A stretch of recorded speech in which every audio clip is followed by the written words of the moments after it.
chegar à posição de CEO era algo que você almejava na sua carreira? Durante muito tempo eu sofri porque eu achava que eu precisava meio que imitar aquele padrão de executivo se eu quisesse ser bem-sucedida. Eu sou uma pessoa mais informal do que a maioria das pessoas são. Eu sou uma pessoa muito brincalhona. Então, durante muito tempo, eu demorei para entender que se eu fosse autêntica, eu conseguiria conquistar uma carreira de sucesso, que eu não precisaria me moldar a um formato padrão de um executivo padrão para eu poder crescer. Olá, sejam muito bem-vindos a mais um episódio do meu podcast Conversas com Propósito. Eu sou André Caldeira, sócio fundador e CEO do Grupo Propósito, bem como host desse podcast.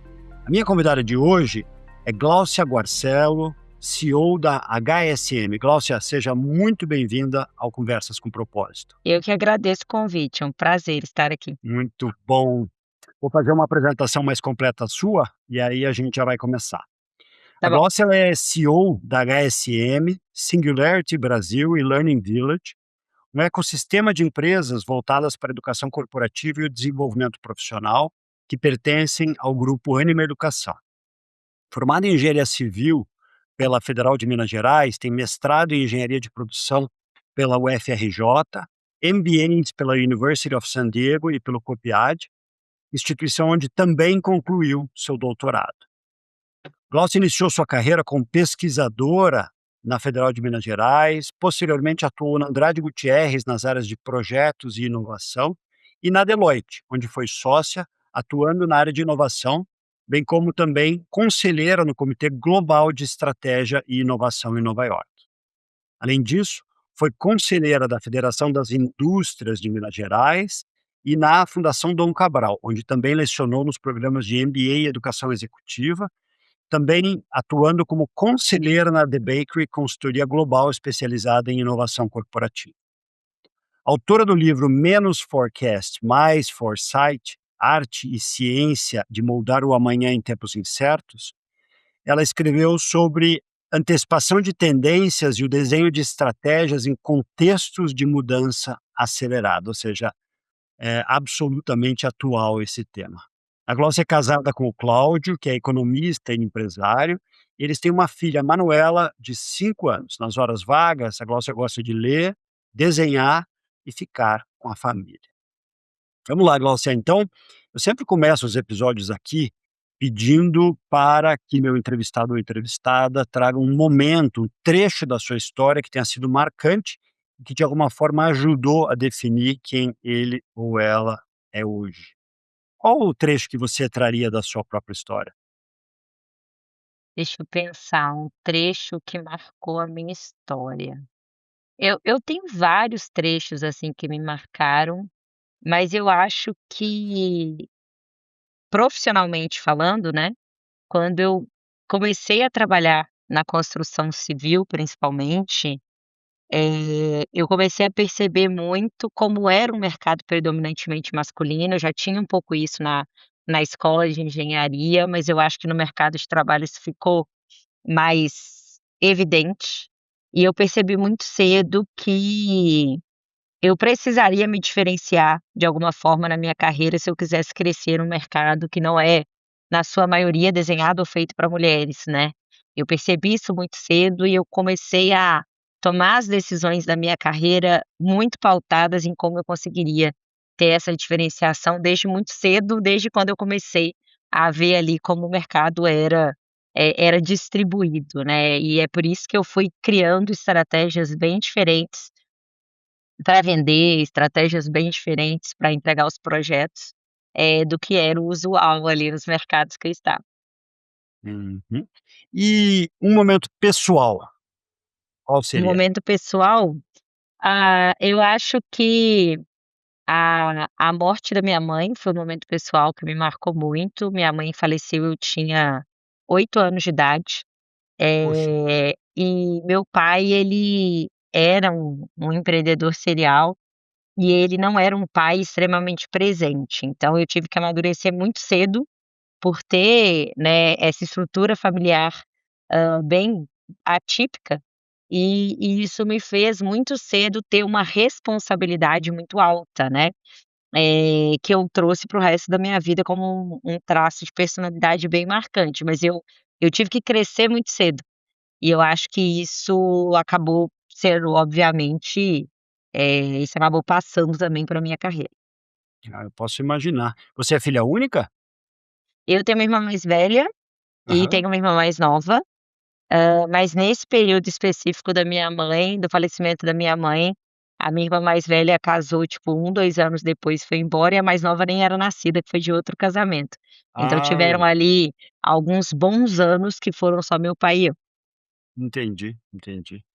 É, posso imaginar o tipo de impacto que isso não tenha tido, né, na responsabilidade, e aí cruza com a chegada no mercado de trabalho e você querer ocupar o seu lugar, né. Perfeito. E de onde vem esse seu, interesse, essa sua motivação em trabalhar com educação e inovação? Existe alguém na sua história que te influenciou nesse caminho?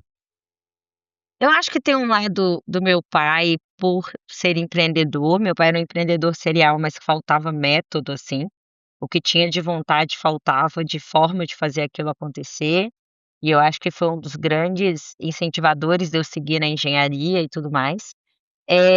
Mas eu acho também que os livros mudaram a minha realidade, né, eu venho de uma realidade extremamente simples e minha vida foi muito transformada pela educação, foi a educação a forma pela qual eu construí uma realidade completamente diferente, da realidade social que eu nasci. E eu nunca consegui me desvincular da educação. E aí eu, mesmo quando eu era executiva na Deloitte, no Andrade Gutierrez, eu continuava estudando, eu continuava dando aula, eu nunca me afastei do meio acadêmico, porque eu gosto muito, eu me interesso muito. Só que a educação ficava meio como um trabalho paralelo, né, eu era professora, mas eu era executiva. E eu vim ser executiva de educação desde fevereiro do ano passado, porque eu decidi realmente pivotar 100% a minha carreira para educação, depois de mais de 10 anos trabalhando em paralelo com a educação, né. Mas Uhum. nunca me afastei, na verdade, eu fui emendando graduação, mestrado, MBA, doutorado, com a docência, até chegar no momento agora que eu falei: "Não, os astros se alinharam e dá para eu seguir carreira executiva dentro da educação". Muito bacana. A escolha da engenharia, ela tem a relação com talvez a ausência de método do seu pai. Né. Mas tem Tem. alguma outra influência? Por que engenharia e por que engenharia civil? Então, eu gosto muito de desenhar, né, até falei aí nas horas vagas, eu gosto Aham. muito de desenhar, sempre gostei de desenhar, e eu queria fazer arquitetura, né, na Ah, verdade, quando eu fui fazer a graduação. E por eu ser boa em ciências exatas, por eu gostar de matemática e hã. física, enfim, meu pai falou muito na questão de: "Olha, se você vai fazer engenharia civil, se você vai fazer arquitetura, faça engenharia civil, que o leque profissional acabaria sendo maior, né, você pode trabalhar com administração, você pode trabalhar, fazer alguns concursos que são voltados para engenharia, você pode trabalhar em banco". Então acabava que o leque da decisão da engenharia, ele era maior do que o leque da decisão da arquitetura. E aí É. nessa foi muito pela questão de oportunidade, né, se você quer fazer arquitetura, mas você gosta de ciências exatas, tem facilidade com as ciências exatas, por que não fazer Hum. engenharia? E aí o civil foi por causa da arquitetura, que era o mais próximo ali, né. Na época eu ainda acreditava que eu ia trabalhar com projetos de infraestrutura. Uhum, uhum. Eu, me preparando para te entrevistar, li que você foi uma criança muito agitada e depois foi diagnosticada como superdotada. Sim. Eh, Voltando lá naquele momento, né, aonde você, era agitada, talvez não era compreendida, talvez as coisas fossem muito fáceis, você pulou, né, algumas séries na escola, hoje a gente chama de anos escolares. O que que você acha que isso forjou na sua personalidade hoje? Então, é muito interessante que na cabeça da criança, você não entende muito bem essa coisa do pular algumas séries, né, porque na sua cabeça você só se sente errado, você não entende direito o conceito de que poderia ser uma coisa até boa por alguns lados. E existe um estigma muito grande da criança superdotada como se fosse uma coisa necessariamente boa, o que Uhum, não é verdade absolutamente, né, é um sofrimento muito grande em diversos aspectos, muito pouco compreendido, a socialização é muito complexa, apesar da performance acadêmica ser boa, e é tudo muito confuso para uma criança passar. Eh, Começou a ficar bom quando eu entrei para o mercado de trabalho, porque acabou que eu ganhei alguns anos, de carreira em relação a outras pessoas, né, eu comecei a trabalhar antes, do que algumas outras pessoas, eu me formei muito cedo, mas tem um lado muito complexo de você interagir com o ambiente, não tendo maturidade para interagir com aquele ambiente, né. Você é, tem o QI, mas você não tem a inteligência socioemocional para estar naquele ambiente.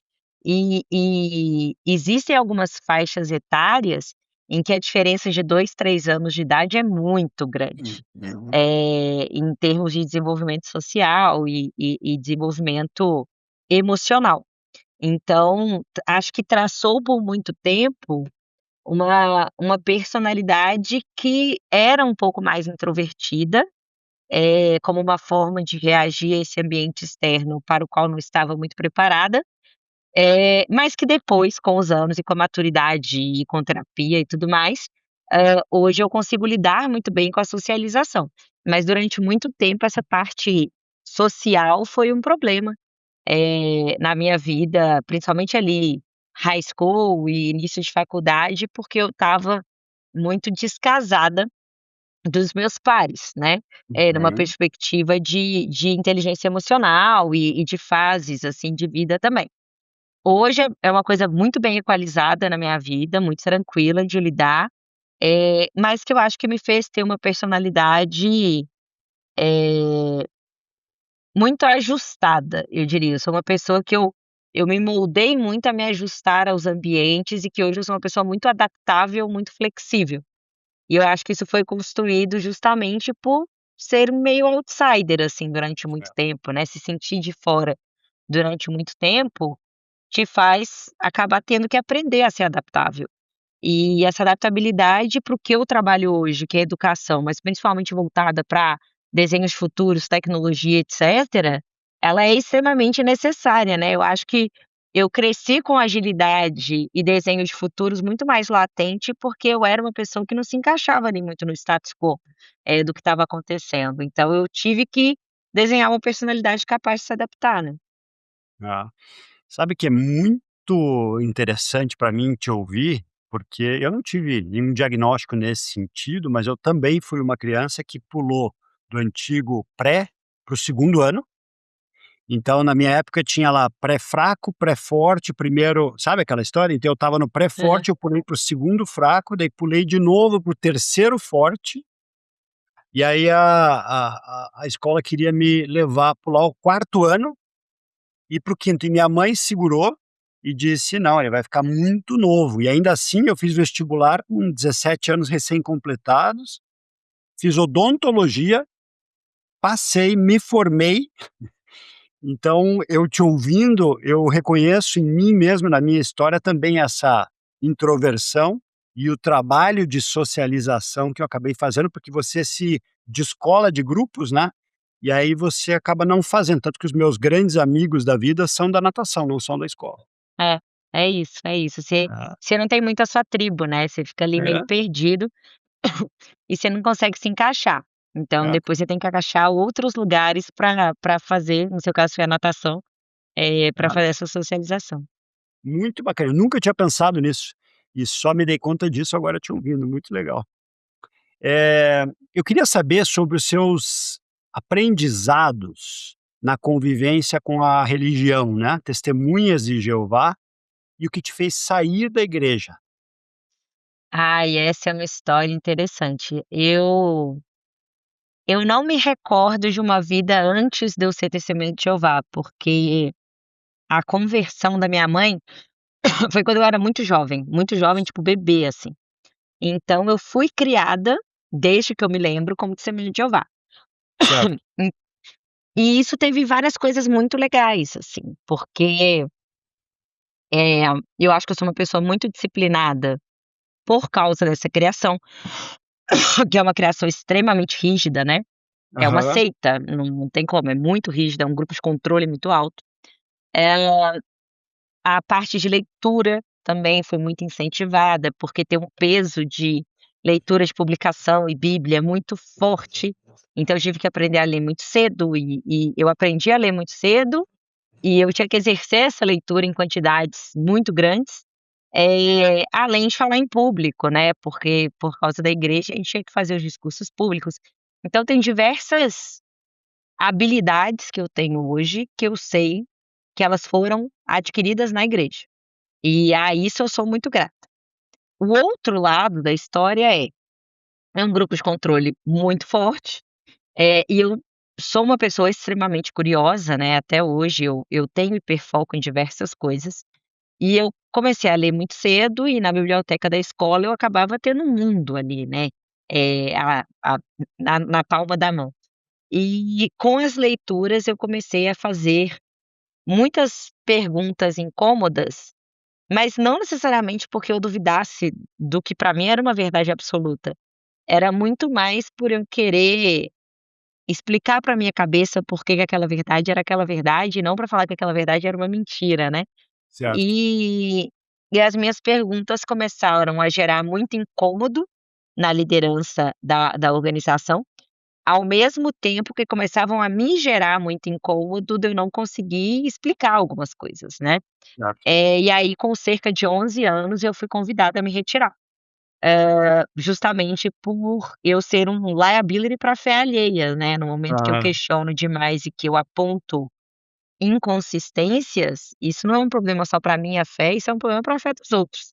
é, claro. E aí eu saí, e desde então, obviamente, eu nunca mais voltei, mas tem um outro lado que eu perdi todo o meu círculo social na saída, né, as testemunhas de Jeová praticam ostracismo, que é uma prática de quem sai é como se tivesse morrido, né, as pessoas não podem nem conversar com você mais. E nisso eu perdi grande parte da minha família, todos os meus amigos, né, todo o meu convívio social, porque eu não podia conviver com quem não era da igreja, né, então Sim, na hora que eu sim. perco todo mundo que é da igreja, eu acabei perdendo todo mundo. E aí ficou muito claro para mim muito cedo, o peso da gente pagar para ser quem se é, né, o peso Uhum. de você para poder ser coerente com as suas convicções e ser coerente com a lógica do que você pensa, às vezes esse preço é muito alto, né. Às vezes você vai perder muitos relacionamentos importantes e você vai perder muitas coisas pelo peso de ter de ser coerente consigo mesmo. E eu descobri isso aos 11 anos de idade, né, que é uma idade muito jovem, mas que foi a idade na qual eu comecei a ver que algumas coisas não faziam sentido lógico pra mim não. Muito interessante. Obrigado pela transparência na resposta, sabe. De nada. Eu fico pensando, né, você mudando, né, de série escolar e ainda com esse tema, a introversão e o trabalho de se reconectar, né, de construir um novo De ambiente. confiar, né, Isso. também. 3 anos depois da perda da sua mãe, você é convidada a deixar a igreja ainda por cima, né. É, exato. E a perder todo o meu círculo social no Sim, e é muito interessante, porque algumas religiões e seitas que praticam o ostracismo, hoje estão começando a abrir mão dessas práticas, porque é uma prática comparável à tortura, né. Psicologicamente é você privar socialmente uma pessoa de todo o círculo que ela conhece. E no meu caso, uma criança. sem dúvida. E isso é muito tenso, né, é muito complexo, é muito pesado. A minha sorte ou alegria, enfim, é que eu sou uma pessoa muito centrada. Então eu sempre consegui entender a coerência do que eu tô fazendo. E se tá coerente, pra minha cabeça eu tô em paz, apesar de às vezes ser tumultuado em torno, né. Claro. Mas como era muito coerente pra quem eu era muito coerente pra mim, era muito coerente para o que eu pensava, Por mais que tenha doído muito, era uma dor necessária, e eu acho que na minha cabeça isso sempre foi muito claro, mas não deixa de ser complexo, né. Sim. Eh, e é isso. E suas irmãs e seu pai frequentavam ou ainda frequentam a igreja? Meu pai já faleceu, né, meu Ah, pai, ele morreu de câncer quando eu tinha 20 e poucos anos. Ele não frequentava, ele nunca foi Testemunha de Jeová, foi minha mãe só que se converteu, e então com ele era tranquilo. A minha irmã mais velha é até hoje, então por isso que a gente não tem um relacionamento, justamente porque ela continua, assim como grande parte da minha família. E a minha irmã mais nova, que é filha de outra mãe, ela é meio irmã, meio filha, né, porque ela é muito mais nova do que eu. Então a gente tem um relacionamento muito bom, ela acabou de entrar na faculdade agora, mas assim, quem bancou a escola fui eu, já é uma outra realidade, eu já fui meio irmã, meio parte mãe ali, porque depois que meu pai faleceu, eu meio que abracei um pouco a criação da minha irmã junto, né. Mas aí é uma outra relação, uma relação muito boa, mas é uma relação muito diferente de um irmão que cresce junto, né, claro, claro. que seria a minha irmã mais velha. Tá. E voltando para o tema da confiança, você acha que tudo isso que você passou te ajudou a desenvolver uma habilidade mais forte de relações de confiança, ou o outro lado de ser mais reservada em relação ao confiar hoje em quem você é? Então, eu sou muito seletiva com quem eu convivo. Por quê? Porque eu acredito muito que as pessoas que a gente convive ajudam a moldar a nossa realidade, a moldar o nosso caráter, a moldar a tudo, a nossa prosperidade, enfim. Então, eu tenho horror a relacionamentos abusivos, em qualquer tipo de relação.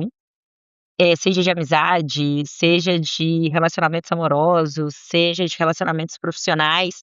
Então eu sou muito seletiva, porque eu me dou muito nas relações, eu confio muito nas pessoas, eu me envolvo de verdade, mas eu não invisto em relações que não sejam, construtivas, né, eu não insisto em relações que sejam abusivas, e desde muito cedo eu não tenho nenhuma dificuldade de cortar laços que não fazem bem.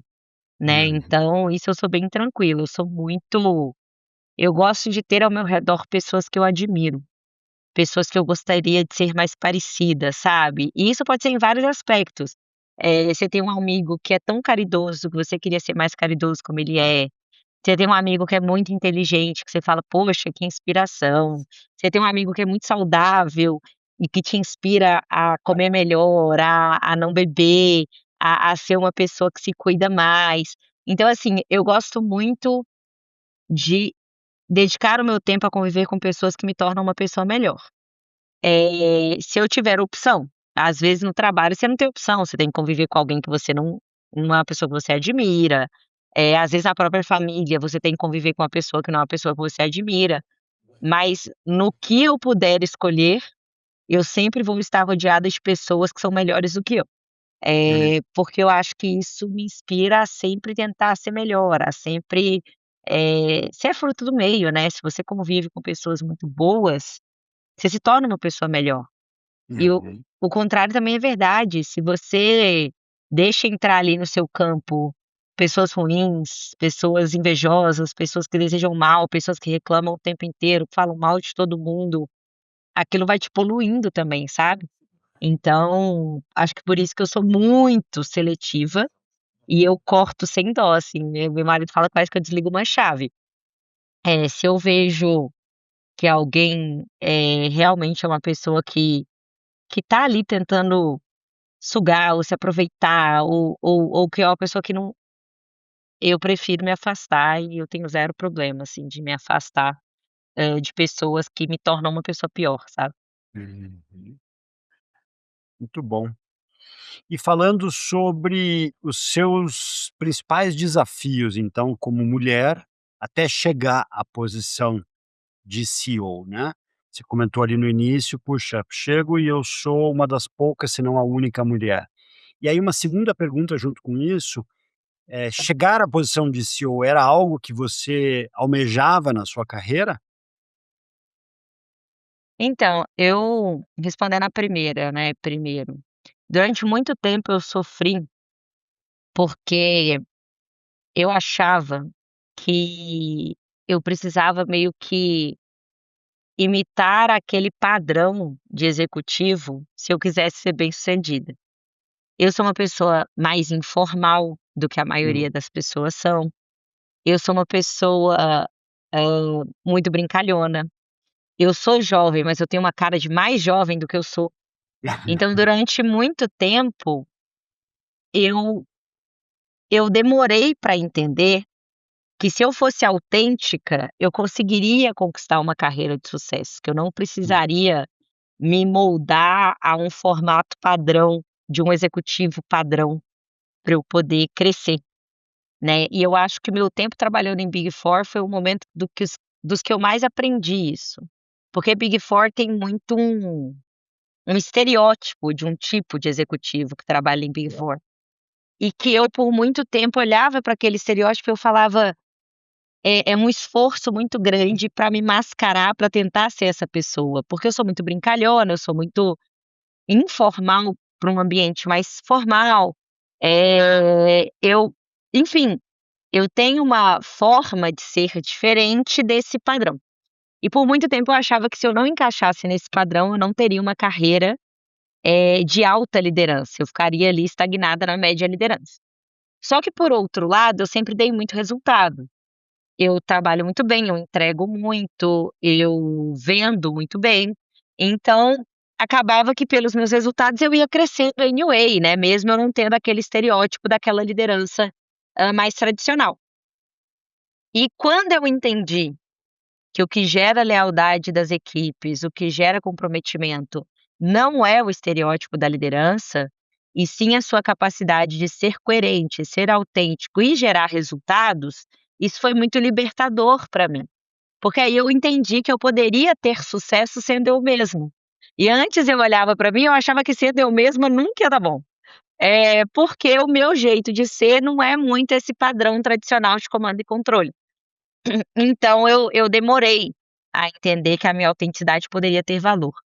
E quando eu entendi, foi maravilhoso, porque foi o contrário, eu comecei a crescer muito mais rápido, porque essa autenticidade ela trazia um diferencial também, né, então isso foi muito legal. E aí falando do ser CEO, eu sempre quis ser CEO de empresa, desde muito jovem eu queria um dia ser responsável por uma empresa de ponta a ponta e poder tocar as coisas. E eu desenhei a minha carreira para isso. Inclusive na Deloitte eu era CIO, na Andrade Gutierrez eu fui CIO, e na minha cabeça eu pensava assim: "Se eu quero ser CEO um dia, tem 2 caminhos principais, na grande maioria das vezes, ou vira CEO quem era o CFO, ou vira CEO quem era o COO, né. Na Sim. grande maioria das vezes o CEO ele era head de operações ou ele era head de finanças. E só um disclaimer que no teu caso CIO é innovation. Innovation, não é só Ah, claro, technology, mas na isso. Deloitte eu tocava os 2. Eu Ah, tocava o entendi. Technology e Innovation, mas chama Chief Innovation Officer. Certo. Na Andrade não, na Andrade era só Innovation mesmo. Eu toquei o centro de tecnologia da consultoria junto com a inovação corporativa na Deloitte. E Aham. aí, eh, eu sabia que ser CFO, eu ia ter que aprender muitas coisas que eu não sei. Era mais fácil eu seguir a carreira de COO do que CFO para um dia ser CEO. Só que para eu ser CEO, eu tinha que ser CEO de uma empresa que tocasse inovação, porque é o que eu sei fazer, né, eu não ia conseguir ser CEO de uma empresa que tocava fábrica de produto, Sim. né, é muito diferente do que eu fiz a minha carreira inteira, nesses 20 anos. E aí eu decidi ir para uma empresa que eu pudesse ser CEO, que foi a The Bakery, que era uma empresa de gestão de fundos de venture capital e de projetos de inovação corporativa, porque ali eu conseguiria tocar a operação sendo conhecedora desta operação. Mas eu Certo. fiz esse passo, eu saí da Deloitte para ir para The Bakery, porque eu sabia que na Deloitte dificilmente eu sairia de CIO para CEO. Entendi. Mas se eu fosse para The Bakery eu poderia ser COO e de COO para CEO é um caminho mais natural. Então, eu fiz o movimento de ir para The Bakery porque eu queria galgar essa posição um dia. Só foi mais rápido do que eu imaginava. O que eu achava é que eu ia ficar na The Bakery um tempo como COO e que provavelmente um dia eu seria CEO na The Bakery. E esse era o caminho que eu tinha traçado quando eu fui para lá. E aí no meio do caminho surgiu a oportunidade de vir pra Ânima, full time, eu já era professora da Ânima pela Singularity há alguns anos, e aí quando o Reinaldo estava em transição, ele me procurou perguntando se eu queria fazer a sucessão dele. E aí eu conversei na The Bakery, continuei sócia lá, né, não vendi minha participação, mas, fiquei como conselheira e vim pra cá como executiva. Foi mais Uhum. rápido do que eu imaginava, mas já era uma aspiração um dia, sabe. Um dia gostaria, Sei. mas não achei que ia ser tão cedo. Não, mas te ouvindo, a gente vê o drive, né, o foco, você tinha clareza sobre a direção e disposta a fazer movimentos. Eu sempre falo sobre escolhas e renúncias na gestão da carreira, É, né. é. Então, isso é muito importante, teu testemunhal Não, você é muito sair de legal. uma Big Four sendo sócio líder de área pra ir pra uma startup, É, te chamam de maluco, né. é. E se é o que eu falei, é o mesmo que eu falo da coerência desde a época da igreja, né. Se eu tomo decisões que são coerentes para o futuro que eu quero construir, mesmo que eu esteja abrindo mão de resultado financeiro de curto prazo, que eu esteja abrindo mão, né, do glamour ali da Big Four e tudo mais, eu sabia que era coerente comigo. Eu sabia que É. era coerente para o que eu tinha de plano de carreira futuro. Então eu estava muito em paz. Essas decisões elas não me dão, muito medo, porque eu tenho muito essa régua, eu me conheço muito. Então eu tenho muito essa régua do que é sucesso pra mim, do que é coerente pra mim, do que eu quero fazer. E quando eu tomo qualquer decisão, eu vou por essa régua moral, do que eu sei que é o meu propósito, do que eu sei que eu gostaria de fazer, do que eu sei que é coerente para o impacto na sociedade que eu quero causar. E se aquela decisão me aproxima desse propósito, mesmo que no curto prazo eu perca um pouco de dinheiro, mesmo que no curto prazo eu perca um pouco de status e tudo mais, eu não tenho problema em fazer essas decisões. Nem sempre sou muito aceita na hora que eu comunico, né, as pessoas acham que eu fiquei um pouco doida, mas depois elas entendem e depois, quando aquela coisa que parece só uma aspiração, uma visão, um sonho começa a se materializar, o pós-mortem todo mundo acha brilhante. Mas no antes todo mundo acha maluco, né, é maluco até dar certo. Aí na hora que dá certo todo mundo acha maravilhoso, mas até dar certo você escuta bastante críticas. Eu vejo isso como coerência, que se você é assertivo em relação à escolha das pessoas com as quais você quer conviver, você é coerente com aquilo que você almeja para você, pensando em uma construção, numa elevação, em atingimento É dos teus isso, objetivos, né. é Então para isso, é mim a isso. palavra é coerência. E pra mim eu sou uma pessoa que tudo na minha vida precisa de coerência. Eu não sei se é porque eu sou uma pessoa muito lógica, sempre gostei muito de matemática, como eu falei, né, as coisas pra mim elas precisam ter lógica, elas precisam ser Uhum. coerentes, elas precisam fazer sentido. Que senão não tem como seguir. E eu acho que em toda a história, toda a minha trajetória de vida e de carreira, sempre foi a linha mestre, né, eu sou uma pessoa Uhum. muito coerente. E por isso que eu fico em paz com as minhas decisões, porque na minha linha de raciocínio ali elas são coerentes, Uhum. e aí acaba que no final as consequências são consequências, mas as decisões vêm dessa linha moral da coerência ao longo do caminho, né. Uhum. Então pegando o gancho na coerência, né, seu livro, quando a gente se conheceu, você estava para publicar, menos É, forecast, mais foresight, né, arte e a exato. ciência de moldar o amanhã em tempos incertos. Eu queria que você contasse um pouquinho de onde veio a ideia, a inspiração para esse livro, e aí uma segunda pergunta relacionada, como lidar com a complexidade crescente nesse mundo onde planejar é cada vez mais difícil e menos eficaz? Então, é muito interessante que eu sempre gostei muito de escrever, mas quando eu pegava as coisas que eu tinha escrito, parecia que eu era meio maluca, porque por um lado, tinha umas coisas meio filosóficas, meio de mindset, meio de inconformismo e construir realidades e tal, e tinha um lado técnico de inovação que eu gosto e trabalho há bastante tempo, mas eu não achava uma coisa que conseguisse juntar os 2 grupos de conteúdo, né. Na minha cabeça eu ia escrever um livro de autoajuda e um manual de inovação separados, porque eu não tinha elo, né, entre esses conteúdos. Até que eu fiz um curso de Foresight há uns anos atrás, e nesse curso ele pegava um gráfico que ele mostrava que forecast funciona muito bem para ambientes de baixa complexidade, de baixa incerteza, e Foresight funciona melhor para ambientes de grande complexidade e grande incerteza. E foi olhando para aquele gráfico que me deu um estalo de que a minha vida inteira, eu não chamava de Foresight, mas a minha vida inteira eu fui meio uma inconformada com a realidade como era posta e eu criava realidades alternativas a partir de projeções que eu criava de cenários diferentes, não necessariamente os mais prováveis, né, na Uhum. grande maioria das vezes os menos prováveis.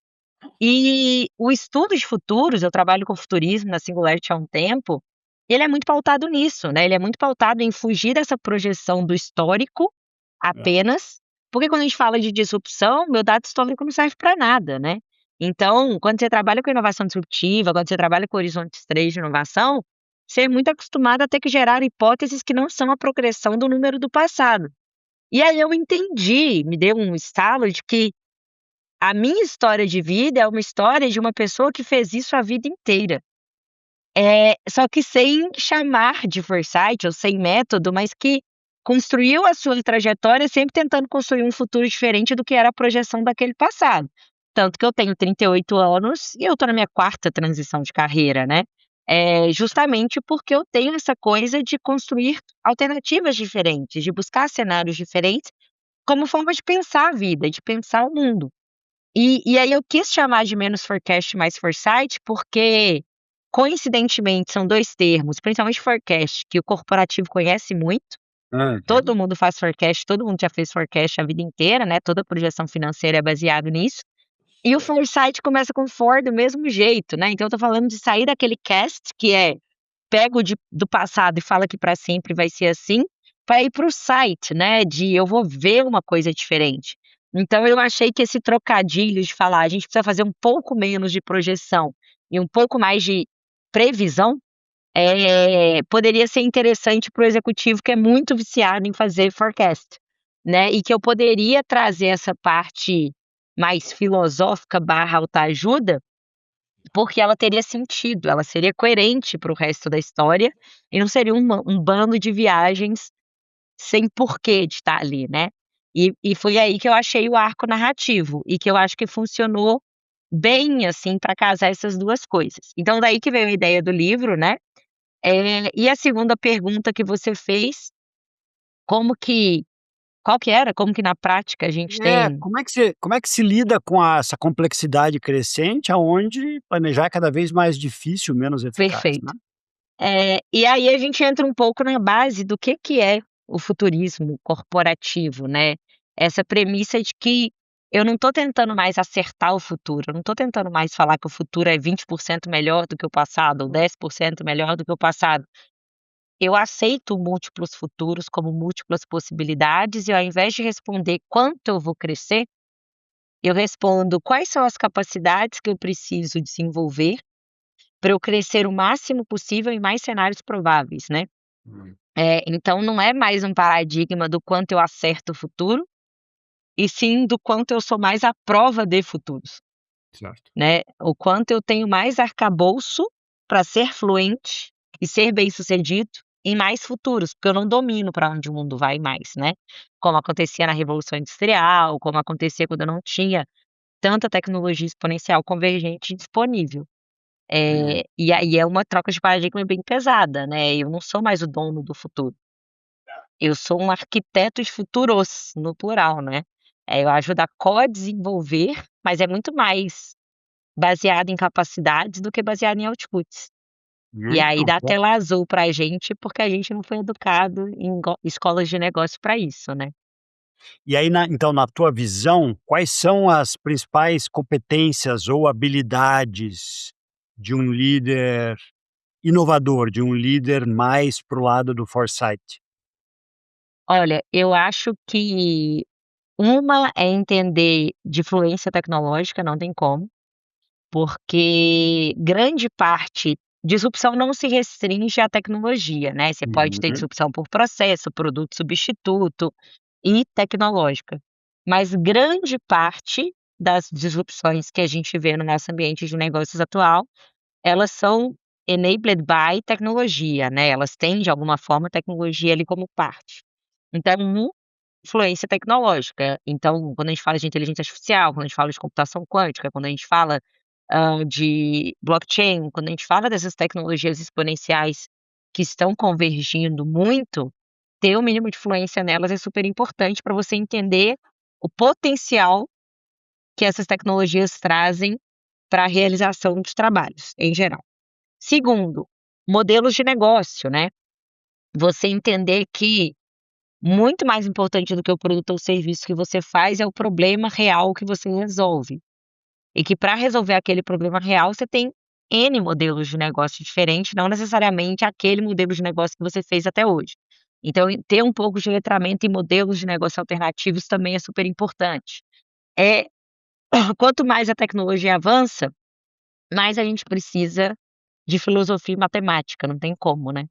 Porque uhum. o raciocínio matemático, o raciocínio analítico e a filosofia como pensamento, é o que faz a gente fazer perguntas melhores e o que faz a gente analisar com mais qualidade o que a gente está lidando. E em tempos de IA mais ainda, né, a gente está emburrecendo, a gente não pode terceirizar a cognição no sentido de inteligência humana para o futuro. A gente pode terceirizar a cognição no sentido, maquinário da coisa, né, o Ah, ah, decoreba, o rodar o que a gente rodaria, mas a gente precisa pensar. Não é porque existe IA, não é porque eu tenho cognição digital que eu tirei a necessidade do ser humano pensar. E eu acho que mais do que nunca pensar é importante, né, pensar com propriedade, pensar bem, tolerar pensamentos diferentes, lidar bem com, ambiguidades, né. O mundo está extremamente polarizado e a nossa inteligência desde a Grécia ela vem da divergência, né, ela vem do replicar o que o outro pensa, e em conjunto a gente criar uma síntese ali, do que está sendo apresentado. E hoje parece que discordar não é bem visto, né, porque todo mundo é muito extremo.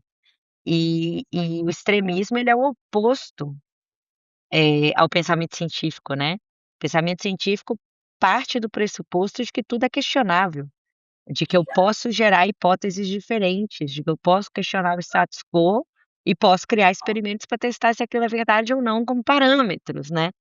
E o mundo está indo para o extremo oposto, assim, a gente está cheio de verdades absolutas que só empobrecem a profundidade, né.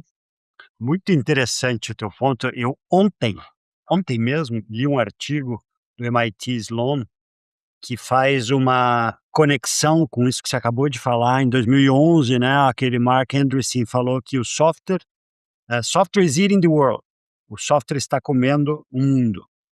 E aí, recentemente, o Jensen Huang, da NVIDIA, falou: "Software is eating the world, but AI is eating software". Então, o software está comendo o mundo, mas agora a inteligência artificial está comendo o software. E a provocação desse artigo da MIT Sloan é que a filosofia está comendo a AI, justamente pelas perguntas, pelo pensamento sistêmico. E pelo pensamento crítico, né, eu outro dia, eu não lembro quem falou comigo: "Poxa, você fez doutorado acadêmico, mas você trabalha, pra que você foi fazer isso? Pelo amor de Deus, perdi tempo, 5 anos estudando academia, teoria". E aí eu falei, a resposta que eu dei foi exatamente essa, ah, doutorado pra mim é meio Iron Man do cérebro, assim, Ah, é é te ensinar a pensar direito, uhum, sabe, te ensinar cara, pra você criticar alguém, você tem que entender o ponto de vista daquela pessoa. Você não vai ler só autor que você gosta, você não vai ler só autor fácil, você vai ler pessoas que você discorda veementemente, mas até para discordar você tem que entender o ponto de vista daquela pessoa. uhum. E você tem que ler, e você tem que entender, e você tem que apresentar a perspectiva daquela pessoa aí você tem direito de discordar daquela Tem que pessoa. aprofundar, né. Exato. E você tem que entender que as pessoas não são malucas. Se as pessoas acreditam numa narrativa, dentro da perspectiva daquela pessoa, aquela narrativa tem lógica. Então seja você da ideologia que você for, seja você do posicionamento político que você for, não ache que quem está na ideologia diferente é burro, ou Uhum. necessariamente é idiota, ou não tem nenhuma linha racional por trás daquele raciocínio, porque tem. E é baseado nessas narrativas que a gente vê histórias como o nazismo eclodindo. Não é Exatamente. que quem seguia a filosofia nazista, dentro daquele contexto, aquilo ali para eles fazia sentido. E foi construída uma narrativa para aquilo fazer sentido no contexto deles, que virou uma atrocidade depois. Mas essas atrocidades são criadas em narrativas que para aquele público-alvo, elas têm lógica. E se a Uhum. gente não toca em assuntos, porque a gente veementemente discorda, a gente não consegue nem desconstruir o que precisa ser desconstruído. Uhum. Porque você só consegue desconstruir uma coisa que você entendeu por que ela existe. E você Uhum. entendeu onde é o ponto que ela não é verdadeira. E você consegue questionar aquele ponto e trazer evidências de que aquele ponto não é real. Mas se a gente cria um mundo que não dialoga, o mundo inteiro emburrece. Porque a gente não consegue construir ciência sem diálogo, a gente não consegue criar hipóteses sem diálogo, a gente não consegue refutar hipóteses sem diálogo. E a gente começa a questionar coisas que eram absolutamente já provadas, a gente começa a falar que a Terra é plana, a gente começa a falar que vacina não funciona, a gente começa a falar coisas absolutamente anti-ciência, justamente porque a gente perdeu a capacidade de discutir, Uhum. e de filosofar. E de fazer perguntas melhores, e de achar buracos para outras pesquisas, né, e de construir ciência. Eu fico louca quando eu vejo escolas, qualquer escola, com ideologias políticas, Aham. seja para um lado, seja para o outro. Porque a escola tem que ser o espaço das ideias, tem que ser o É. espaço laico por natureza, tem que ser o espaço onde a gente possa socializar e questionar sem ser julgado. Se a gente quer usar a escola, que é o ambiente onde a ciência nasce, que é o ambiente onde o questionamento nasce, para ser um ambiente dogmático, o dogma é o oposto da ciência, né. O É. dogma é inquestionável, a ciência é feita para ser questionadora. Então a gente acaba matando até a ciência. É. Eu fico muito preocupada em terras de IA, com a baixa capacidade de pensamento humano. É. Porque a gente já está criando cada vez mais muros ideológicos, polarizações absolutas. E isso acaba gerando uma sociedade que não é capaz de pensar por si. Alguém tem que me falar a cartilha do que eu penso. Com 10 itens, eu tenho que comprar a cartilha inteira. Se eu não sou capaz de pensar por mim mesma em cada um desses itens, como que fica a sociedade para frente, sabe?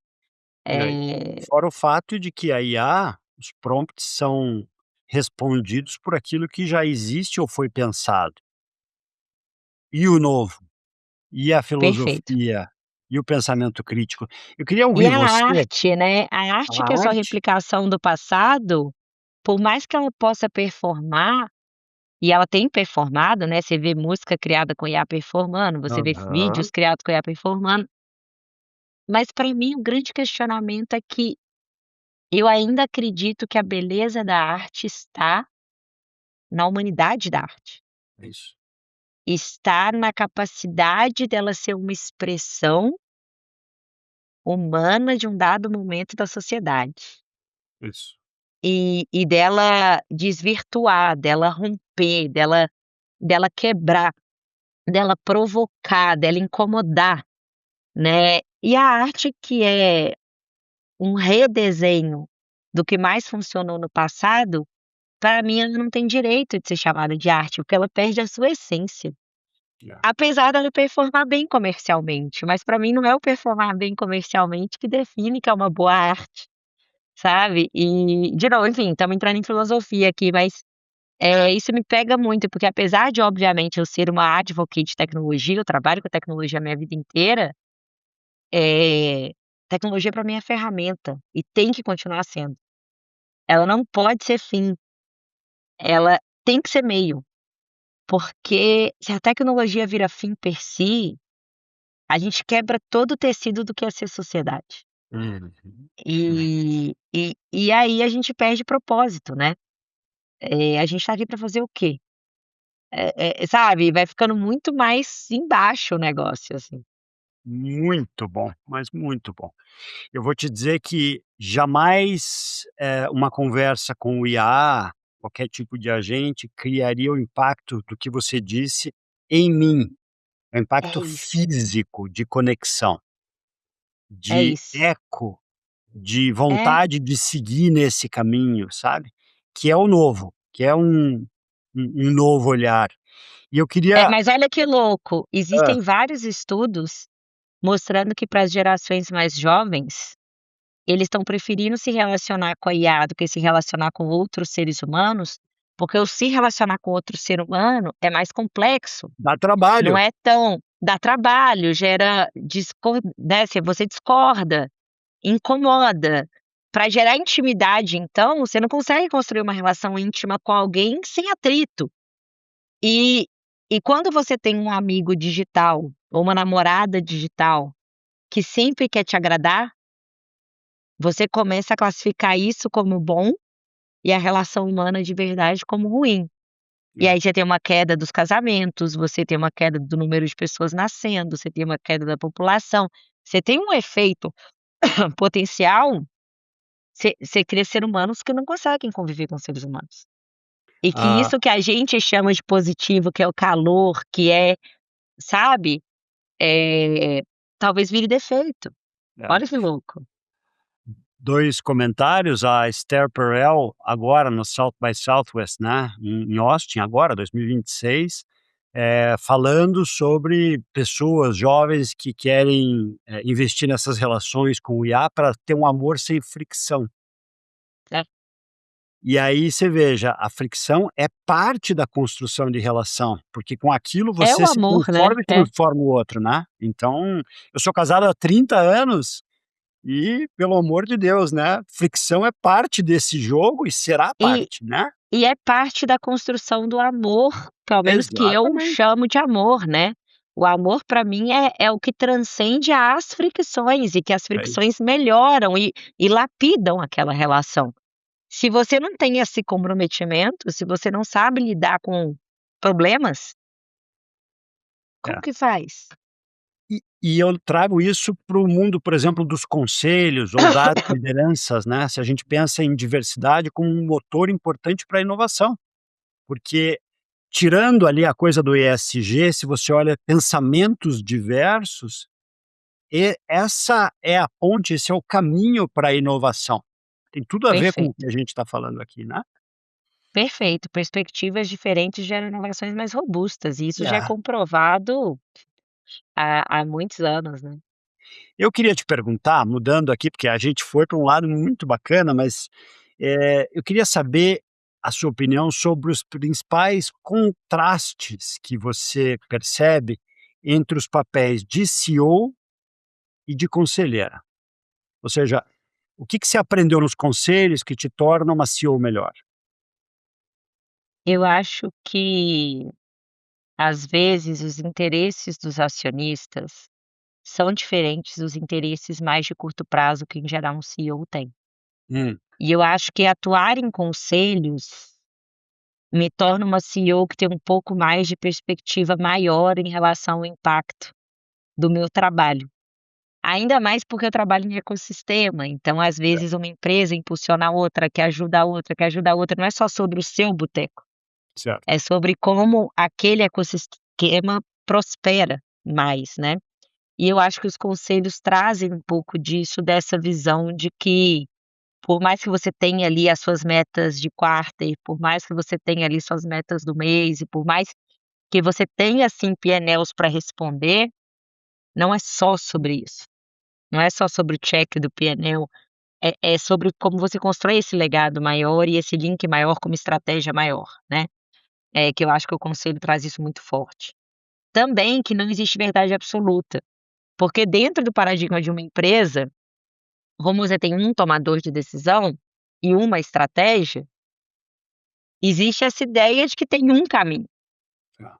E quando você atua em conselhos, você vê que os conselheiros têm percepções muito diferentes Uhum. de dados objetivos. Apesar do dado ser objetivo, a interpretação ela é subjetiva. E E sem a isso te fa hierarquia, né? e sem a hierarquia. Então isso te faz ter outro tipo de relacionamento com os problemas e questões do dia a dia. Você vai para um lugar de muito mais humildade, muito menos dono da verdade, sabe. Tá, Porque você vê que existem diversas explicações e diversas percepções diferentes da mesma realidade, e que todas elas são verdadeiras, tá. né, todas elas têm ali a sua lógica e o seu embasamento. E uma coisa que me doeu muito aí no papel de conselheira, é que quando você é conselheiro, mas você também é executivo ainda, você quer botar a mão na massa, né, é muito Aham. difícil aconselhar, que você quer fazer. E eu tô numa fase de vida, né, que eu tô muito no mão na massa, eu tô ali nos 40 e tal, é uma época que você quer executar, executar, executar. Então é um exercício mental mesmo de paciência e de entender o limite do seu papel, você ser conselheiro, assim como você ser consultor, né, eu trabalhei em consultoria há muito tempo, o consultor não faz. E isso é muito difícil para quem gosta de executar, né. E aí eu acho que são as minhas 2 maiores lições, né, o ser conselheiro é muito difícil para quem é executivo, e o ser conselheiro ajuda muito quem é executivo por outro lado, né. Então tem o lado de você querer botar a mão na massa que você tem que se controlar, mas tem um lado também de te ensinar a ter mais humildade, mais perspectivas, mais percepções, que é muito importante nesse mundo super incerto, volátil que a gente vive hoje, que você não tem mais verdade absoluta, né, então não adianta. Fazendo uma conta aqui de cabeça, 2008, mais ou menos, quase 20 anos atrás, você estava ali como trainee na Andrade Gutierrez, né. Isso.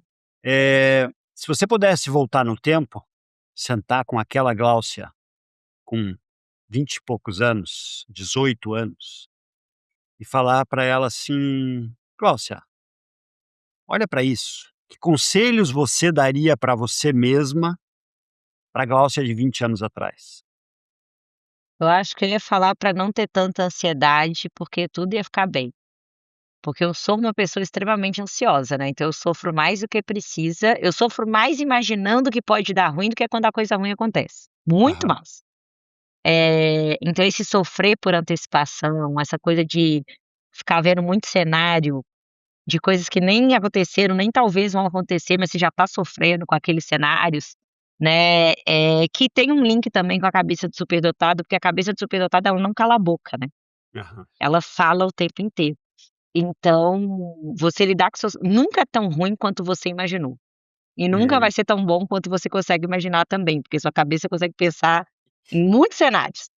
Então, o acalmar um pouco essa jornada, eu acho que seria super importante. Também, eu fui aprender um pouco mais de estoicismo já mais velha, e me ajudou muito a lidar com o separar o que eu tenho gestão do que eu não tenho, aceitar o que eu não tenho gestão e focar no meu, focar no que eu tenho gestão, né. Isso me ajudou demais na minha carreira e na minha vida pessoal, mas eu demorei muito a conhecer as filosofias estoicas, então se eu pudesse voltar no tempo e me dar uns livros de estoicismo bem antes, eu acho que eu ia ter poupado muito sofrimento nessa jornada. Por outro lado, ninguém é o que é sem ter vivido o que viveu. Então, talvez se eu não tivesse sofrido tanto, com tanta ansiedade durante tanto tempo, eu não seria a pessoa que eu sou hoje. uhum. Porque você precisa passar pelos problemas para você ter, né, ali envergadura para lidar com eles. Então, por outro lado, sou grata também, eu acho que as coisas acontecem como elas tiveram que acontecer, mas eu Uhum. poderia ter sofrido bem menos, assim, grande parte das minhas dores nunca aconteceram. E eu sofri pra caramba com medo de que acontecessem, né, então, não sei se precisava sofrer tanto não. Muito bom, muito bom. Eu vou passar agora para o bloco de perguntas comuns que eu faço para todos os meus entrevistados, tá? Tá bom, E aí a gente vai fazendo um pingue-pongue aqui. tá bom. Complete para mim a frase a seguir: propósito é? Autenticidade. 2 ou 3 palavras, então, que ajudam a gente a entender o seu propósito pessoal. Se conhecer, né, acho que se conhecer é super importante, saber quem é você, o que é sucesso para você, o que que é autêntico para você. Se respeitar, então saber os seus limites, saber onde você pode empurrar um pouco mais, saber onde você precisa se impor, né, se conhecer, se respeitar e querer gerar valor genuinamente, sabe. Eu já percebi que sempre que alguma coisa é feita numa perspectiva extremamente egoísta, "Ah, eu quero ganhar dinheiro, eu quero crescer apenas", em geral não prospera, na grande maioria das vezes não prospera. Mas quando você tem uma perspectiva que ela é mais ampla, eu quero gerar um impacto, ou quando você tem uma causa, pelo menos pra mim funciona muito assim, quando eu tenho uma causa que ela é maior do que eu mesma, eu sou mais resiliente e antifrágil para passar pelos problemas. Quando o interesse é só eu mesmo, fica muito fraco, muito frágil, Aham, qualquer problema te quebra, né. Eu acho que a resiliência, a antifragilidade vem da nossa capacidade de entender que o propósito do que a gente faz é muito maior do que só a gente, e sim, isso te gera mais envergadura para lidar com os problemas, sabe. muito bom. Cite uma figura de referência na sua vida, pai, mãe, professor, mentor. Quais as razões para a citação dessa pessoa e o impacto, ou aprendizados que ele ou ela gerou na sua vida?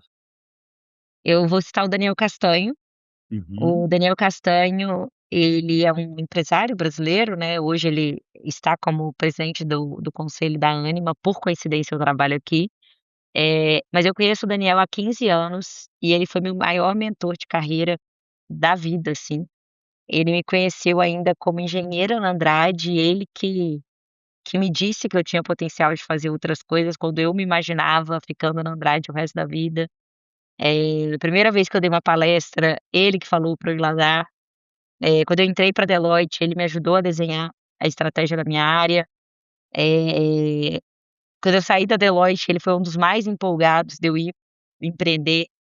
Então, ele é meu mentor há muitos anos e ele é uma pessoa que eu confio muito e ele é uma pessoa que me ajudou infinitas vezes, a me entender melhor, a entender melhor o que eu queria, e ele é uma dessas pessoas que ter ao redor me faz crescer melhor, sabe.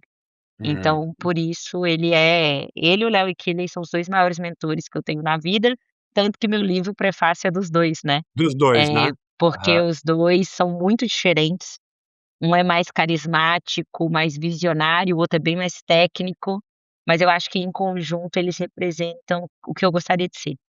E isso é muito bonito, assim, você ter pessoas generosas que te ajudam a ser uma pessoa melhor e um profissional melhor, e o Daniel para mim é essa pessoa.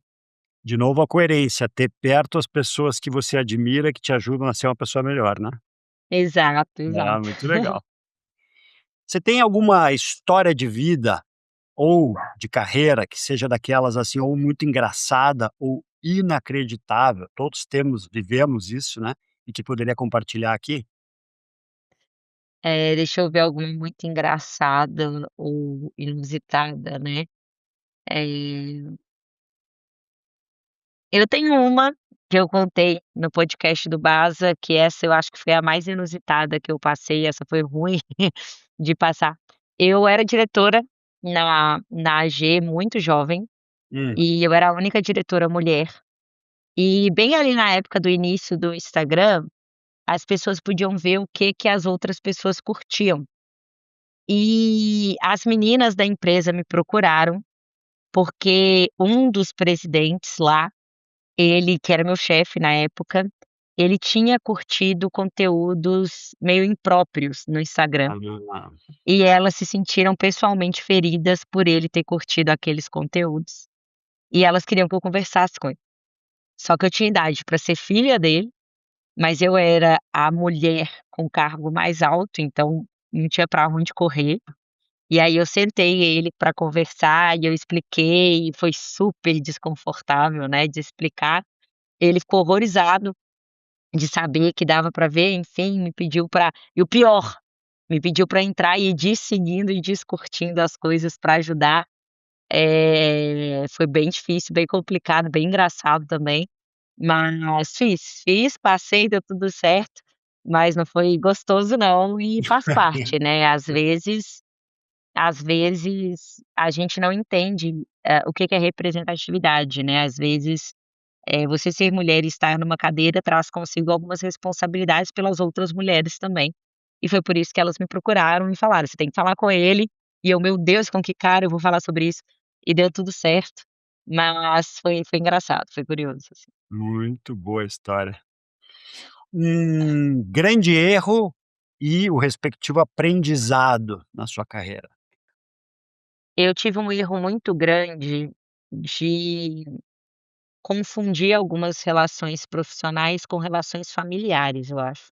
Hum. Eh, eu sempre tive amigos no trabalho, mas eu acho que às vezes eu coloquei alguns amigos de trabalho numa posição quase de minha família. Ah, entendi. E trabalho é trabalho, família é família, e eu me decepcionei muito com pessoas que eu coloquei uma relação quase de meus irmãos, e que na verdade não eram, né, longe de. Então eu demorei muito a entender onde está o trabalho, onde está a minha vida, e como conciliar um bom relacionamento profissional, mas sem transformá-lo necessariamente em relacionamentos pessoais. Eu achava que era uma grande família, o trabalho. E eu acho que eu quebrei muito a cara e eu fui traída muitas vezes de maneiras muito dolorosas, por transformar numa relação que não deveria ser. É. E que se eu tivesse Interessante entendido porque isso mais cedo, eu teria, poupado para ambos os lados muitos sofrimentos. eu faço uma relação com o que você contou no início, né, de você ser mais reservada e, portanto, criteriosa para as tuas relações Veio daí, pessoais, é. e aí eu imagino que isso alimentou ainda mais, né, o Veio como dos você traumas, veio desses traumas de confiar demais e me expor demais e me jogar demais, eu sou muito intensa, né, todo todo neurodivergente é. Sou muito intensa e eu abraço as coisas de uma forma que eu achava que eu podia falar tudo que eu penso pra todo mundo, que eu podia me abrir com todo mundo, que eu podia ser amiga de todo mundo, e que todo mundo ia se amar e que todo mundo ia se ajudar. E aí você descobre que a natureza humana não é muito essa, né, e que as pessoas te usam, e que as pessoas te traem, e que as pessoas mentem, e que as pessoas, têm seus próprios interesses, às vezes de maneira, eh, não muito correta, né, de correr atrás, que as pessoas fazem jogos corporativos e que as pessoas têm segundos interesses e que as pessoas fazem politicagem por estes interesses. E eu demorei muito para entender essa parte. A parte técnica eu sempre fui muito bem, mas essa parte de ler o ambiente político, de entender os jogos políticos e de entender o racional, porque às vezes é até irracional, às vezes são jogos de poder pelo poder, e eu falo: "Gente, não faz nem sentido", certo. mas acontecem. E quanto antes você entende que essas coisas acontecem e você consegue se proteger, e você consegue, colocar os seus pontos, e você consegue saber para quem você dá essa confiança, e você consegue selecionar melhor quem você convive, e você não coloca na sua casa pessoas que você não deveria colocar na sua casa. É, Eh, eu demorei muito para aprender isso. Eu é. chamava todo mundo para minha casa o tempo inteiro, sabe, então eu levei muitos anos para entender que a diferença de colegas de trabalho para amigos, Isso. e de amigos para amigos íntimos. Hoje eu tenho isso muito bem desenhado, mas foi na porrada, não foi fácil não, foram muitas decepções, até eu conseguir entender como a vida é, É. né, e lidar melhor com isso. É, acho que são 2 coisas aí, né, a primeira é relações pautadas pelo profissional ou pelo pessoal, importante fazer essa distinção. E a segunda é confiança e competência. Eu sempre digo, a confiança Exato, tem que vir antes. Ah, se você não pode confiar numa pessoa, por mais competente que ela seja, não a tenha por perto. exato. Por outro lado, se você confia numa pessoa e ela não tem a competência ou ela se desenvolve, você precisa encontrar o equilíbrio dessas 2 coisas, né. exato. E hoje, por exemplo, né, eu prefiro 1000 vezes contratar alguém ou trabalhar com alguém que seja confiável e leal, e ter a paciência da competência chegar, Isso. do que ter uma pessoa extremamente competente, mas que é desleal. Para mim a lealdade, ela é a base de todo o resto, a gente corre atrás, 100% de acordo. mas gente desleal não tem como. Se 100%. você tem alguém no seu time que você sabe que é desleal, demita essa pessoa e ache outra pessoa, Até porque ela porque contamina o ambiente como um todo, né. é a maçã podre. Exatamente, é. Se você pudesse convidar qualquer pessoa no mundo, viva ou já falecida, para uma refeição e uma boa conversa, quem seria e por quê? Meu pai, porque é o ídolo da minha vida, o amor da minha vida, a pessoa que eu mais sinto saudades. Eu acho que desde que meu pai morreu, não teve um dia que eu não senti saudade dele. Então, se eu pudesse viver um dia, um almoço que fosse, é muito engraçado que às vezes eu vejo algum amigo ou, né, alguém tendo problema com os pais, assim, eu falo: "Gente, se eu pudesse ter meu pai aqui pra eu brigar com ele, eu ia ser a pessoa mais feliz do mundo". Porque ele é a pessoa que mais faz falta, disparado, assim, e eu ia amar. Ele faleceu em que ano? Meu pai faleceu em 2015, por aí, 2015. Aos 11 anos, mais ou menos. É, mais ou menos, por aí. E hoje, se você tivesse que tentar fazer um exercício comigo, ele olhar para você hoje: "Filha, acho que você tá" 3 pontinhos. "Hoje". Eu acho que ele ia falar que eu tô vivendo o que eu sonhava viver, assim, do que a Ah, que gente legal. conversava, sabe, que entre trancos e barrancos, momentos mais fáceis ou mais difíceis, eu tô vivendo a vida que eu quis construir pra mim. E eu É. acho que isso é muito legal, assim, e é o que eu tento passar pra minha filha, né, que ela tenha a capacidade de construir uma vida que faça sentido pra ela e que ela se sinta plena com a vida que ela escolheu pra ela, sabe. Eu acho que hoje eu sinto essa plenitude, eu tô vivendo o que eu sempre sonhei viver, e Uhum. isso é muito legal. Muito lindo isso. Uma memória especial de sua vida que você gostaria de reviver, sabe aquele momento, aquele recorte, assim, se você pudesse voltar para aquele momento? Eu acho que o momento mais especial, claro que tem o nascimento da minha filha, tem meu casamento, mas eu vou falar de um momento que, pra mim, ele me marca muito, que é, eu vim de uma realidade muito simples, estudei escolas públicas a vida inteira, e eu fiz engenharia muito pela influência do meu pai, porque eu era boa em matemática e tal, mas meu pai sonhava em fazer engenharia, meu pai não pôde estudar, e ele sonhava em fazer engenharia, ele não conseguiu terminar o segundo grau. Então era meio um sonho conjunto, né, eu poder fazer engenharia, ele meio que se realizava um pouco através ali, do meu curso. E quando eu me formei na UFMG, eh, o reitor da universidade, meu pai tinha um respeito, assim, por professores, né, enorme. E o reitor da universidade chamou meu pai ao palco para colocar a medalha em mim, porque eu fui a melhor aluna da escola de engenharia. Olha, que coisa mais E linda. eu vi meu pai chorar quando a minha mãe morreu, e eu nunca mais vi meu pai chorar na vida. Eu vi ele chorar uma vez ali quando minha mãe morreu, e a segunda e última vez que eu vi meu pai chorar na vida foi subir na rampa para pôr a medalha em mim. E isso para mim foi muito simbólico, porque eu fiz a graduação, pegando 6 ônibus por dia, sem dinheiro para almoçar, sem ter dinheiro para comprar livro, né, foi uma guerra, nós 2 ali, né, foi muito difícil me graduar. A gente tinha uma situação econômica muito ruim.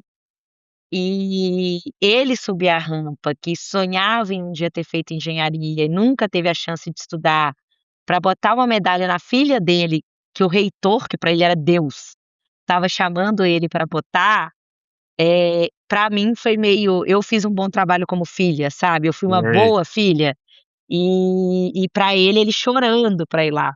Então eu chorando de morrer de chorar. Ah, Então acho que para mim foi um momento, claro que como eu falei, tirando o nascimento da minha filha e o casamento, tem outros, mas sabendo a história de vida que meu pai teve, a história de vida que eu tive, foi um momento que simbolizou muito pra gente, como sociedade, nós 2 ali naquela família, sabe. Sem dúvida. Como é que E ele se foi uma chamava? materialização. Heleno. Heleno? Seu Heleno, eu só É. imagino o tamanho do orgulho no peito Ele do seu Heleno ao subir aquela estava, rampa. ele estava, e eu ver ele orgulhoso de mim, sabendo tudo que a gente Ah, passou, pra mim era o objetivo da minha vida, né. Eu sou a menininha do papai, assim, é. no de amor da vida. E eu acho que aquilo ali pra mim foi o momento mais feliz da minha vida, assim, de eu falar: "Cara, eu dei orgulho pra ele, ele tá orgulhoso do que eu fiz e tal", e é muito marcante, é um dos momentos mais felizes da minha vida, tanto que eu tenho esse momento gravado, nunca tive coragem de assistir, porque eu acho que eu vou morrer de chorar. Eu tenho lá o DVD da formatura, eu nunca tive coragem de assistir, um dia quando minha filha for maior eu assisto com ela, mas eu ainda não consegui ver, porque é muito emocional pra mim. Com uma caixa de lenço de papel do lado, né, obviamente, É né, isso, é o coisa dia que você mais não quer linda chorar pra que morrer de chorar, é. é isso aí, muito lindo. Qual foi o melhor ou o pior conselho que você já recebeu? Melhor conselho é uma frase do Buda, Hum. eh, a base de todo sofrimento é o apego, né. Uhum. Então, eh, De novo o estoicismo, né, o eu sou desapego. muito Uhum. eu acho que a gente não escolhe o que acontece com a gente, mas a gente escolhe como a gente reage ao que acontece com a gente. Certo. E isso é o melhor conselho de vida, assim, pra mim, porque ele te faz ter a perspectiva certa do que você consegue fazer, do que você consegue mudar e não perder energia e tempo com coisas que Aham. não dependem de você. Então eu acho que essa é maravilhosa, e eu acho que não é um mau conselho, mas eu acho que qualquer coisa que te coloque numa jornada de comparação, ela não é boa. Hum. Porque a vida não dá condições iguais para todo mundo, e se você tenta se comparar, a chance de você cair num fatalismo, no vitimismo, ela é enorme. Uhum. Eu nunca me coloquei em lugares eu não me comparo com as outras pessoas, porque eu Uhum. tento me comparar comigo, eu quero ser melhor do que eu era antes. Mas quando você coloca uma comparação com outras pessoas, como você não sabe qual é a realidade dessas pessoas de verdade, você pode cair no erro de achar que sua grama é sempre menos verde e você nem sabe como é a grama de verdade do vizinho, sabe. Então, eu acho que todas as vezes que eu já estive em situações que o mundo tentou me colocar em competição direta com as pessoas, eu via que aquilo não tem nada de bom que vem daquilo, sabe. Faz o seu, foca na sua jornada, na sua evolução, no seu crescimento, tenta ser uma pessoa melhor do que você já foi, aprende com seus erros, sabe. E é sobre isso, a gente está aqui para evoluir, é uma jornada individual. Então, não nos coloca nessa, não tenta questionar a vida dos outros ou criticar a vida dos outros, não se torna juiz da vida dos outros, sabe. É, Tenta melhorar a tua, você tá cheio de problema para consertar na sua, foca na sua é que isso vale aí. mais. Muito bom. Qual pergunta você teria para mim nessa nossa conversa? Então, de todas as entrevistas que você faz aqui, né, eu sei que você já entrevistou muita gente super bacana. Me fala um dos maiores insights que você teve, assim, até hoje, que você falou assim: "Poxa, isso aqui mexeu comigo, isso aqui é um insight que eu acho que o mundo precisa saber". O que foi seu maior aprendizado até agora fazendo isso aqui? Eu não vou Ou um falar dos, né? eu não vou falar, acho que de um episódio, específico, mas talvez de um tema que eu encontro em várias pessoas e obviamente tem aqui um viés, porque é uma curadoria pessoal, então as pessoas que eu convido, são pessoas que de alguma forma eu acompanho, eu tenho admiração, eu quero saber mais da história, como é o teu caso. Mas a coisa que eu mais percebo, e que ecoa em mim, é ir além de si mesmo. Então você acabou de falar sobre isso, e isso para mim ecoa de um jeito, assim, eu até me emociono falando sobre isso, porque, tem o lado, assim, terceiro setor, tem o lado de estender a mão para alguém que está precisando, tem o lado de dar atenção, tem o lado de escutar, tem o lado de tornar a vida do outro por um minuto melhor. tratar pessoas menos afortunadas bem, tem a ver com a coerência que você falou, mas é uma coerência que o Otto Scharmer fala, né, sai do ego e vai para o eco. E acho que isso para mim, ecoa muito forte em muitos dos episódios, são mais de 50 já gravados e eu vou adiante com isso, porque isso tem a ver com o meu propósito original quando eu pensei nesse projeto, que foi o seguinte: a gente vive como sociedade num momento de tanta complexidade, de tanta sombra, de polarização, de dificuldade.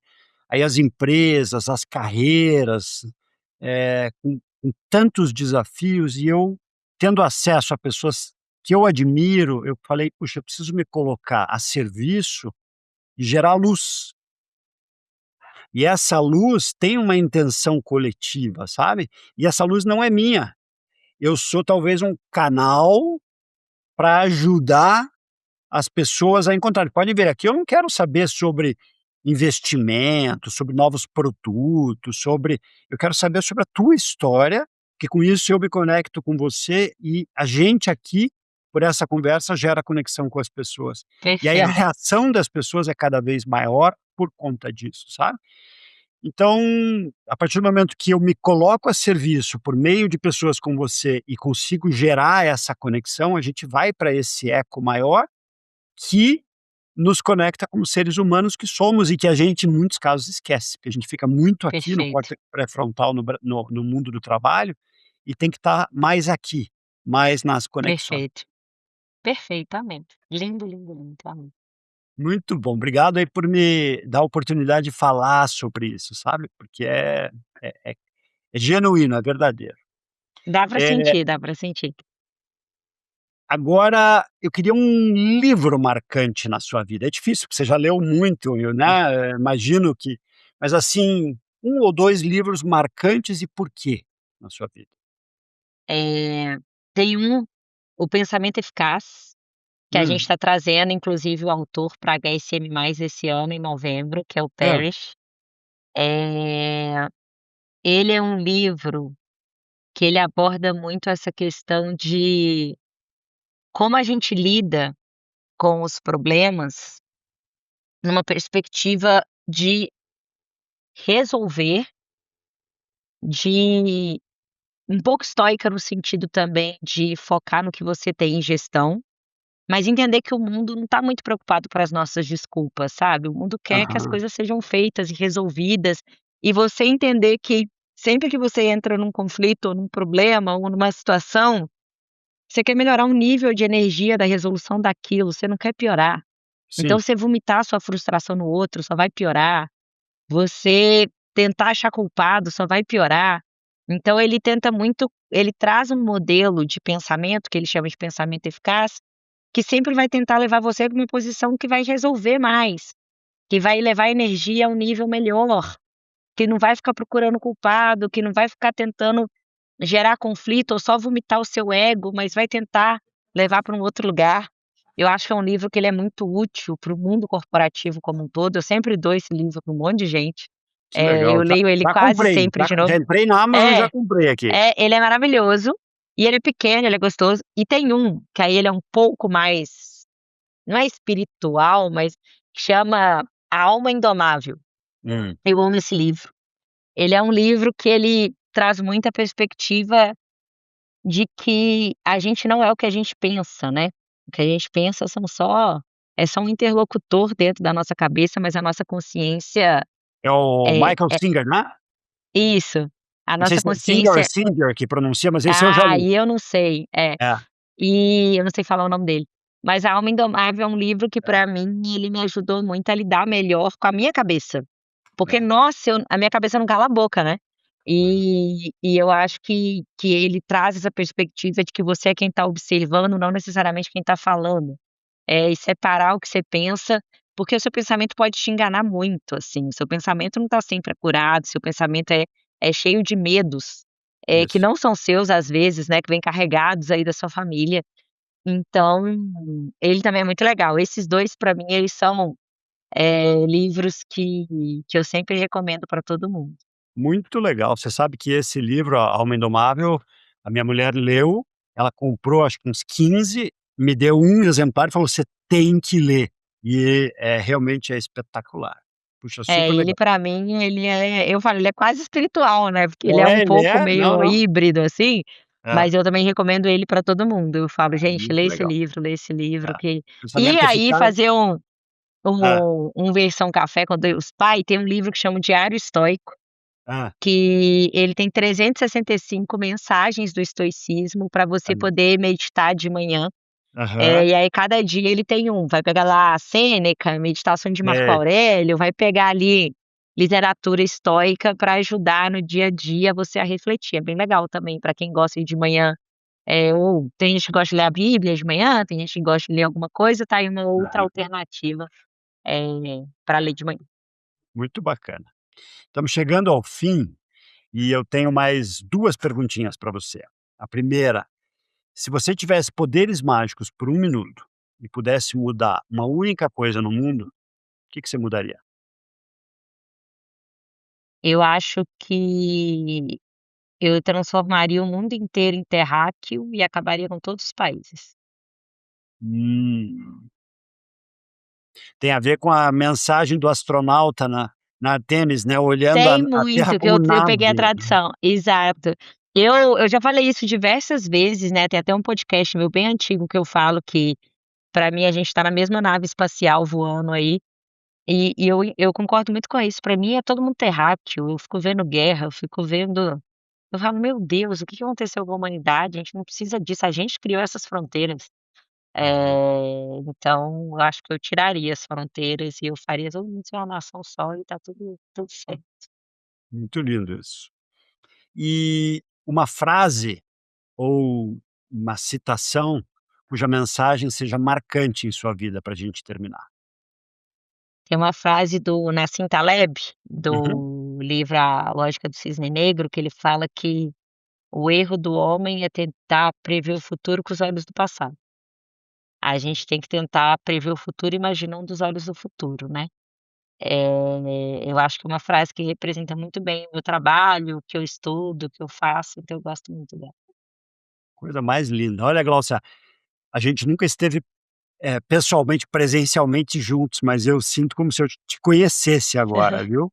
Que a gente possa ter oportunidades para isso e para novas conversas. Olha, sensacional a tua participação, eu adorei mesmo. Muito, muito obrigado. Ai, ai, tomara. Obrigada, eu amei o convite, super grata de participar.